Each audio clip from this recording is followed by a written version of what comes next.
lovely folks. Today I want to talk to you about my book, and specifically what my book is about and how to get the most out of it, because this book is absolutely packed full of information. I took a scholarly approach to this book, so it's full of history, citations, context, but I also, in addition to the scholarly approach, I took a practitioner one. So it comes from the perspective of someone who practices this tradition and gives you a lot of stuff to actually do, because my ultimate goal is for people to get out there and do magic. And I always say a little bit of magic is better than none. So first and foremost, what is my book about?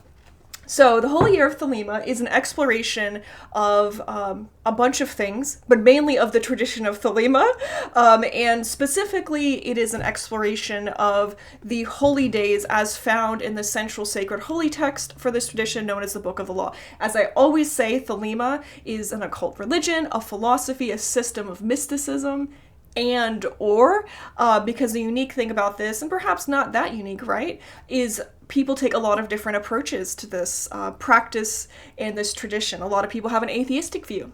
Some people have a polytheistic view, and some have a monotheistic view, and anything between outside of all of that. So I put it all out there for my readers as well as my audience, obviously here on YouTube. It's all there for you to think about and come to your own conclusions, because I truly believe part of your journey through this lifetime and through spirituality is coming to your own conclusions, and how you view divinity and yourself in the broader world is reflective of not only you, but your unique point on that path. I truly believe that, and I want you to arrive at that on your own. So what is my book about? So not only am I getting into these holidays, also known as holy days, but I'm also connecting them to deeper philosophy, history, ideas, practices associated with the tradition. So yes, it is a holiday book, but it's also an Intro to Thelema book. And the approach it takes to introducing people to this tradition is one through the cyclical format, and the cyclical format of not just the seasons and the holy days found throughout the year, but also the times of our life, from birth to puberty to death. So a lot to unpack there, right? So let's get into, so that's really what my book is doing. And I want to first talk to you about what is in this book and how to approach it and sort of unpack it, because I think that will really help you get the most out of it. So there's a lovely foreword first and foremost by Richard Kaczynski. And then once you get past the foreword, you have my introduction to the book. Here you go. Here's some of the contents of where we are going. And the book is, as you can see, in two parts. The first part of the book is what I call the Thelema quick start to this tradition. So this is sort of a rapid fire redefining of terms, placing this book in the broader context of Thelemic books, and getting you a firm handle of how this tradition views the passage of time, specifically this concept of aeonic succession. I also talk about a lot of things not a lot of intro books talk about. And that is things like how to tell the Thelemic date, the Thelemic calendar, and also some helpful tips on how to practice ritual. Where does ritual sit in this tradition, and familiarize yourself with all of these things before we dive into the second part of the book, which is, again, exploring the tradition known as Thelema from this framework. And so each chapter, I've intentionally included a similar format on each chapter, because I wanted, and the second part, because I wanted people to not feel just completely adrift with the information I'm giving them. I want you to have like a firm progression. So, and not just a firm progression of ideas that are building upon each other in the book, but I really want you to get a sense of what the original text and history and ideas are, as they relate to the traditions. The founder of the tradition, one of the historical figures in the tradition, a guy by the name of Aleister Crowley. And I want you to get a sense of Aleister Crowley. And then I make a clear break from the historical and the scholarly to my own stuff. And this is my own personal explorations of philosophy, times of our lives, ideas, concepts associated with the seasons, all of this stuff I sort of roll in. And then how to practice, right? So this book doesn't hit you over the head and tell you everything you have to do. It is instead a paint palette. It is a cornucopia. It's a feast for you to dive into and explore to create your own meaningful celebrations throughout the year and your life and your family's lives. So the idea is to get inspiration, to think about these things in a new and deeper way, to see this tradition from a different lens.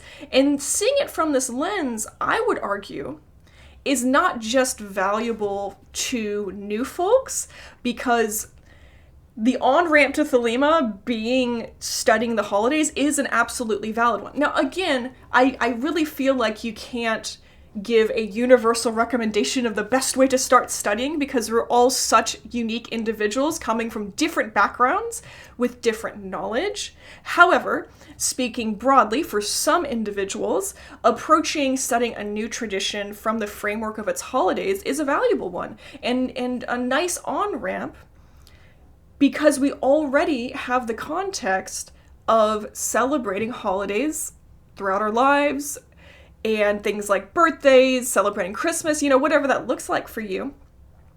That's already sort of there. That seed is planted in your head. So to ask the question of, what does this tradition do with holidays, is really a valid one and a nice on-ramp to quickly practicing something, rolling that practice into your life and what you're doing with that time. It's a nice on-ramp. But another thing is, as my introduction as well as my forward discuss in my book, it's a subject that's been largely neglected. There are a great number of Intro to Thelema books, but surprisingly absent not just from the other modern day Thelemic authors, but also Aleister Crowley himself is an exploration of these holy days as laid out in the Book of the Law. And so that's where I sort of step in and I say, actually, there's something very interesting here and very interesting things to get into. And I do. So yes, there is intro material here. Yes, this is a nice on-ramp for new folks. But it's also a deep dive with some deep cuts into Thelema. So I get into things that are unpublished. I get into things that have never been published. In fact, most of this book is stuff that's never been published. Obviously, but in terms of the historical records, getting special permission to reproduce certain things, so for old and new folks alike, this is a great choice for you. I really believe it's filling a need in the community. Again, I saw this need and wanted to write this book. So anyway, so the second part of the book gets into the holy days, and I sort of step you through them. And each chapter, I get into, so here's an example of the vernal equinox, the supreme ritual equinox of the gods. So there's a nice little discussion about what that means in the historical context, the word of the equinox, where does that come from? And then each chapter, as it is astrologically relevant, I get into a card from the Thoth deck, and you might be wondering why the Thoth deck, and that's because that's the tarot deck closely associated with this tradition. So that's the tarot deck that has all of these deeper astrological, philosophical, spiritual concepts rolled into it. And again, it was the one that was created by Aleister Crowley and Frida Harris. So that's all in there. So once I cover the tarot card, then we get into stuff, that's sort of the me part. And I call them reflections. So each chapter has sometimes several, sometimes one, but it says reflections on spring equinox, so it'd be reflections on winter solstice, and then followed by what that reflection is on. So for the spring equinox, it's reverence and joy. And I sort of explore that. Another nice thing about my book too is I have included a lot of poetry. I have special permission to reproduce the poetry in my book. And that is So people who are reading through this book are not just retaining information, they also have a chance to pause and feel it. Feel the poetry, feel the art in the book. I want this to also be an experience for the reader. And then again, every chapter has this little section called Sparks of Inspiration. Then I have an altar work section, and then I have a full-blown ritual. So just for our visual folks, here's what we have. Altar work, Sparks of Inspiration, and then after that, a full group ritual. And my idea was to create something that everyone can do. So the Sparks of Inspiration are just little bits of stuff. So for people who don't have a lot of time, you can turn to this chapter and be like, all right, how can I engage with this holiday more meaningfully, but I don't have that much time? And there you will find ideas for journal prompts, quick little workings, mantras you can use, meditations, little things you can do to invite in the energy and connect yourself to that time.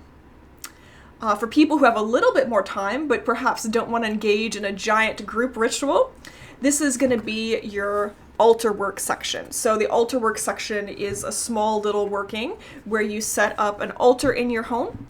And for the context, this is sort of, again, this is coming from me and my own practice.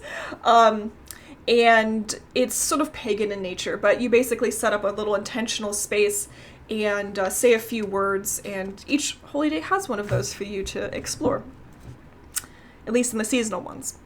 And then again, full-blown ritual. And I could go into every single thing so much, but for this particular chapter that I'm turned on, Aleister and Rose's ritual for the spring equinox in 1904, this is Aleister Crowley's original ritual, but what makes it unique in my book is I took the time to explain and give additional context. So for someone who's like, I want to recreate this ritual Aleister Crowley did, but I don't really know what this language is. For example, Aleister Crowley refers to his wife Rose as W. Warda. So you might not know that, but you do now because it's right there in the context. So I give a little introduction to each ritual and then how to perform it. So that's available for you. And on the note about the rituals, I intentionally included such a brilliant diversity of rituals from people throughout the community. So you are not just getting Aleister Crowley's rituals, you are also getting my stuff, and you are also getting a diversity of people from the Thelemic community, from modern practitioners. And that also includes recipes, but also just so many cool, beautiful rituals. Again, one ritual was performed previously at a festival known as Babylon Rising. Other rituals are performed at OTO bodies.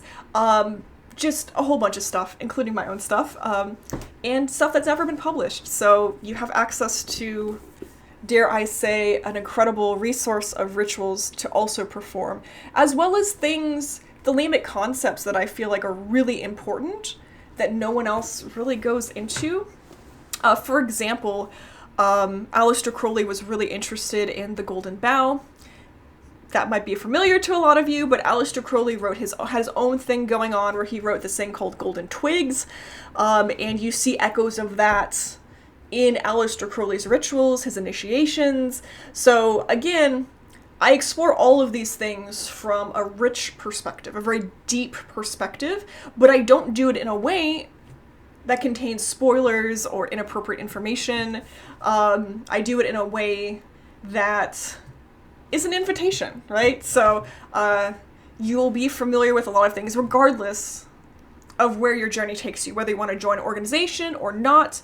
Again, this is just great for solo practitioners as well. This is with you guys in mind, so we can have something as a nice reference to get into. And then I do want to mention my last chapter, I get into something called additional temporal considerations, and those are the ones I talked about, birth to puberty to death, exploring that through the seasons of our lives.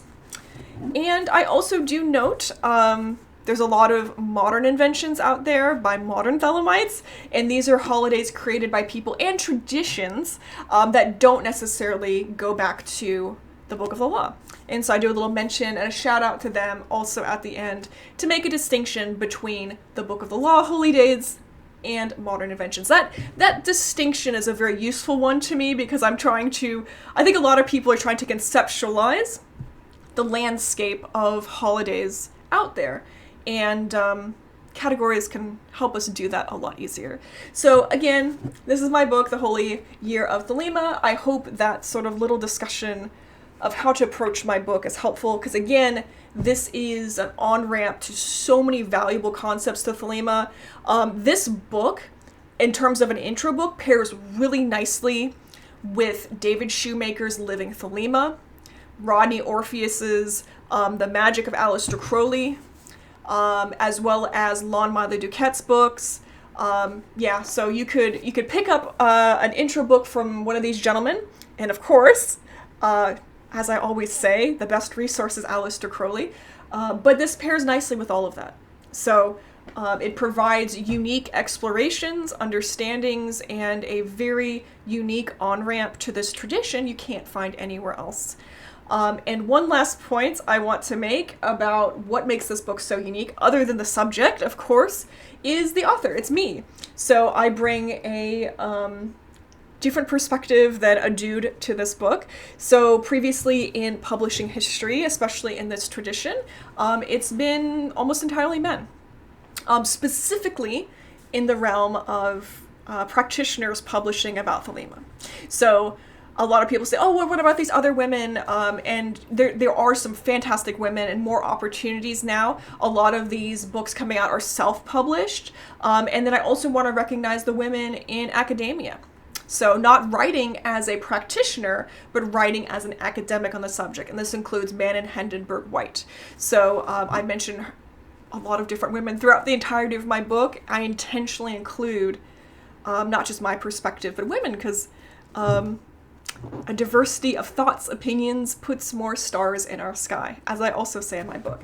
Oh, and one last thing that I think is super important, it almost slipped my mind, is the appendices. So there is some really valuable information throughout this entire book, and it's super easy to just ignore the appendix, but don't. I'm telling you not to ignore the appendix of this book, especially if you're someone studying this more in depth. So right off the bat, I get into one of the most important things you can know about this, studying it, is that there are holy books in this tradition, as well as the classification of those holy books. So I give a little discussion in Appendix 1 of these holy books. So as well as the classification system. And then, as a great resource, I have them, trying to stay on camera here, I have them listed here in chronological order, as well as a description of what they are. And then, next appendix, contact information, not super important, but further reading. This further reading study guide stuff was actually originally in my main chapters, but my main chapters were getting too long, so I had an editor tell me, control yourself and put it in an appendix, and I did. So don't ignore this further reading section, because again, if you are studying these subjects and want to go a little bit deeper into the things I talk about, beyond the depth I provide you, or at least a different perspective, check this out. Each chapter, not just each chapter, but each section in the chapter has a reading list. And this is above and beyond the things I cite in each chapter. This is me pointing the way to a way you can study this more deeply and more helpful. I personally love a good reading list, especially if I'm getting into something. So don't ignore this in the back of my book. This study list is very valuable to you. And then, of course, I have a very robust bibliography you can peruse.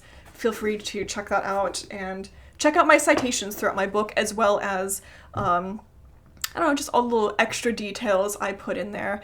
A lot of research went into this. I come from a more academic background, and I think that shines through with my book. So I hope that was helpful to you. And I feel like with this discussion, should you check out my book, and I hope you do. I hope you get much more out of it and have a great way to approach this book, understand what this book is about, and I hope you enjoy it, and I hope you practice a little bit of magic, or maybe a lot of magic. And as always, thank you so much for joining me on this discussion today. I am the Center of Expression for the Primal Will to Good, and so are you.